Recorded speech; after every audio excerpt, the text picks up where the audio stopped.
Ow, ow.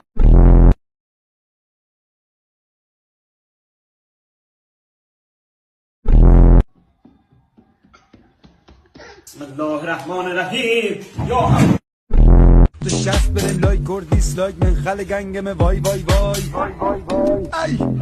ای من نخته مچی صبح بایه. دوستان عزیز، شبا که توی ماشین میخوابید پاتون رو بیرون نذارید، خاطر اینکه هوا سرده و مجبور میشن برای اینکه گرمتون کنن پاتون رو بخورن.